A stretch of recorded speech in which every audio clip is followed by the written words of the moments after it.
Pemirsa, Badan Penanggulangan Bencana Daerah BPBD Ogan Ilir menghentikan semua aktivitas warga yang berada di sekitar semburan lumpur bercampur gas.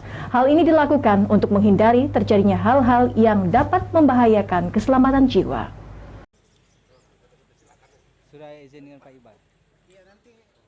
Pasca terjadinya semburan lumpur yang terjadi di samping Asrama Putri, Sekolah IT Menarah Fitrah di Kelurahan Indralaya Indah, Kecamatan Indralaya, Kabupaten Ogan Ilir pada Sabtu malam, aktivitas warga kembali normal.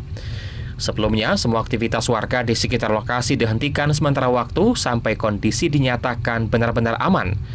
Semburan lumpur yang menghebohkan itu tidak berbahaya berdasarkan hasil pengamatan tim Pertamina Prabu Mulih, namun gas dapat menimbulkan percikan api. Masyarakat dalam radius 50 meter diminta untuk menghentikan semua aktivitas, termasuk aktivitas belajar mengajar di Sekolah IT Menarah Fitrah diliburkan. Begitu juga masyarakat yang di rumahnya berada di sekitar lokasi dihimbau agar mengungsi sementara waktu.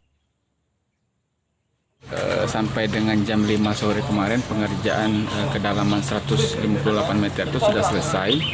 Rencananya hari ini mau pasang casing sumur bor. Nah, ketika mereka istirahat mau makan, tiba-tiba lebih kurang pukul 18 ada dentuman dan tiba-tiba ada semburan yang seperti kita ketahui.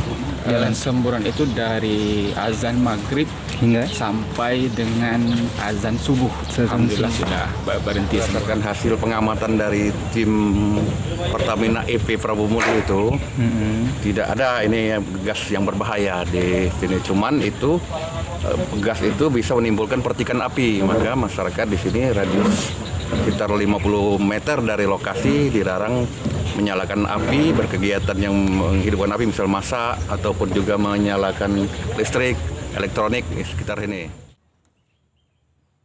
Hingga saat ini petugas masih berjaga-jaga di lokasi semburan lumpur guna mengantisipasi hal-hal yang tidak diinginkan terjadi.